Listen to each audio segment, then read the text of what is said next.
Potrebbe innescarsi un effetto domino nelle trattative di mercato sull'asse Napoli-Roma. L'arrivo nel club partenopeo di James Rodriguez potrebbe infatti sbloccare un affare molto interessante per i giallorossi, Dries Mertens. Se ne sarebbe già parlato tra i due direttori sportivi, Giuntoli da una parte e Petracchi dall'altra, in occasione di un'altra trattativa condivisa dalle due squadre, quella riguardante Manolas. In un primo approccio per arrivare al difensore greco era stato chiesto proprio l'attaccante belga, ma il Napoli aveva rifiutato, proponendo invece Diawara. Con l'arrivo di Rodriguez però cambierebbero i piani, soprattutto in attacco, e Mertens potrebbe essere ceduto in quanto troverebbe poco spazio nel reparto avanzato, condizione che gli peserebbe molto dopo 6 anni da protagonista.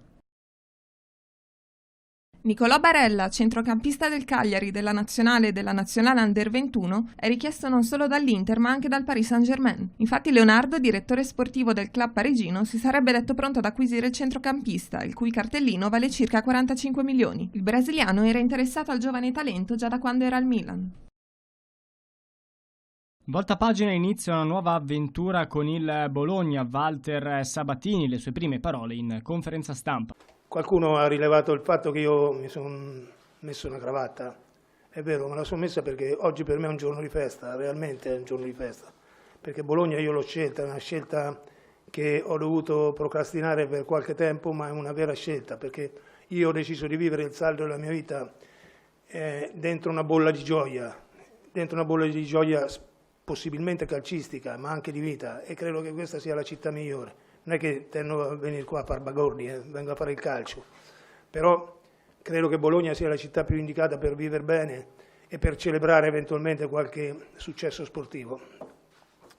Sono veramente orgoglioso e soddisfatto di essere approdato qui. La nuova Inter di Antonio Conte prende forma e piano piano la lista del tecnico pugliese si allunga di nomi importanti, soprattutto al centrocampo, che sarà il reparto che subirà il restyling più grande.